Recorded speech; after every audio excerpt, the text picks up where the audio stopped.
Hey everyone, David C. Anderson here, coming at you from the Knife Center. And today we're taking a look at a new Sprint Run ZT, the 452 GLCF.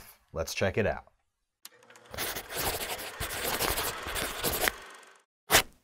So you can probably already tell what these handle materials are made of thanks to that GLCF nomenclature. Hot on the heels of the 393 GLCF, which is a Rick Hinderer design, this Sinkevich design folder features glow-in-the-dark carbon fiber. Whereas that Hinderer knife is a regular production item, this knife, as I said, is a sprint run, which means quantities are limited, so you don't want to wait if you want to get your hands on one of these knives. The carbon fiber scales on this knife really help it stand out, whether they're charged up or not. Just looking at it, you wouldn't actually think that they glow in the dark. It looks like ordinary carbon fiber, which already has a striking look as it is. But once it's been charged up by being exposed to light, it will glow a soft green color. This can theoretically help you locate it if you drop it in the dark, but it isn't the longest lasting of a glow. Really, it's more of a conversation starter and it's just a lot of fun to play around with. These extra embellishments are the cherry on top of everything that makes a ZT great to begin with.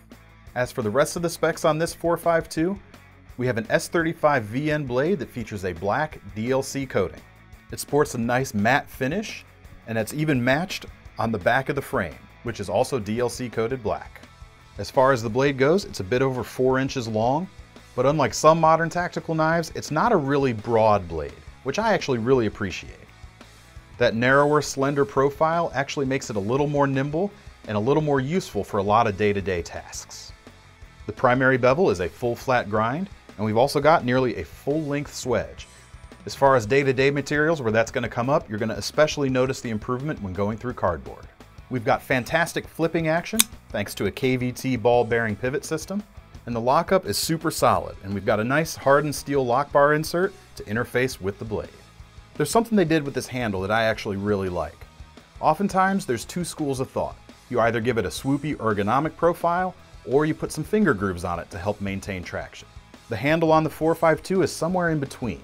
We've essentially got a shallow finger groove for the pinky and the index finger, with a nicely contoured section in the middle. It's something you don't see too very much of. It goes a long way to making this knife unique, and it feels very good in the hand. We've also got a nice deep carry clip that's reversible for left or right hand carry.